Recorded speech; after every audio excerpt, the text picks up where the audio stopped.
ibu tukang sayur yang berhasil membeli rumah di Jakarta. Di sebuah gang sempit di pinggiran Jakarta, hiduplah seorang ibu bernama Siti. Ia hanyalah seorang pedagang sayur keliling yang setiap hari mendorong gerobak tua dari satu kampung ke kampung lainnya. Kehidupannya jauh dari kata mewah. Bahkan untuk membayar kontrakan sederhana yang ditempatinya bersama dua anaknya, ia harus bekerja sejak subuh hingga malam hari. Setiap pukul 3 pagi, ketika sebagian besar orang masih terlelap, Bu Siti sudah bangun. Ia berangkat ke pasar induk untuk membeli sayuran segar. Dengan uang yang sangat terbatas, ia memilih dagangan sebaik mungkin agar pelanggan puas. Setelah menata sayuran di gerobaknya, Bu Siti mulai berkeliling sambil meneriakkan dagangannya. Sayur, sayur segar. Panas terik, hujan deras, bahkan banjir tidak menghentikannya.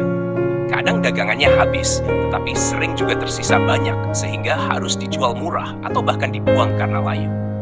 Meski hidup serba kekurangan, Bu Siti memiliki satu mimpi besar. Aku ingin punya rumah sendiri.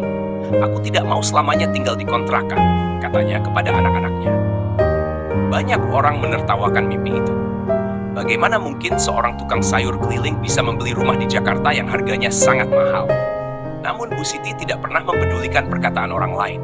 Setiap hari ia menyisihkan sedikit keuntungan. Kadang hanya Rp5.000, kadang Rp10.000. Yang penting menabung. Ia juga sangat disiplin. Jika tidak perlu, ia tidak membeli barang baru. Pakaiannya sederhana.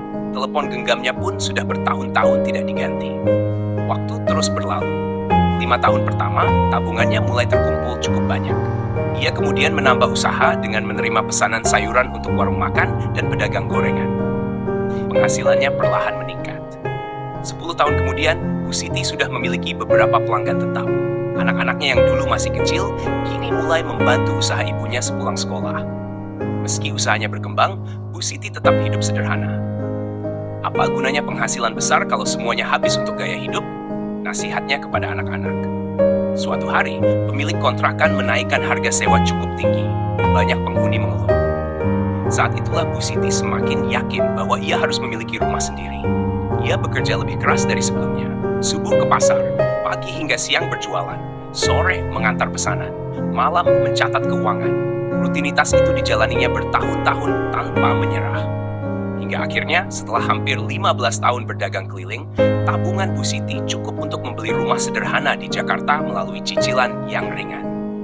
Hari ketika akad rumah dilakukan menjadi hari paling mengharukan dalam hidupnya.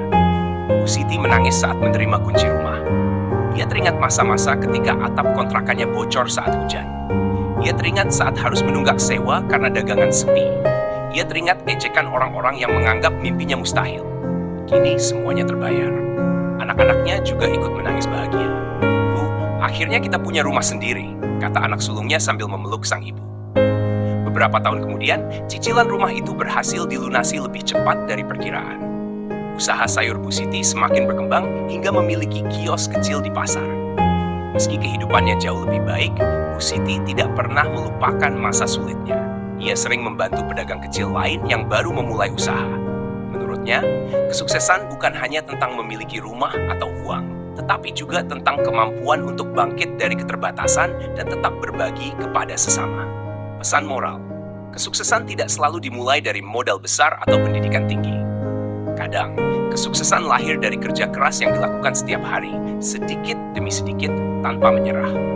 Seperti Bu Siti, yang memulai dari kontrakan sederhana dan gerobak sayur keliling, lalu berhasil mewujudkan impiannya memiliki rumah sendiri di Jakarta. Mimpi besar bisa tercapai jika disertai ketekunan, kesabaran, dan disiplin yang konsisten.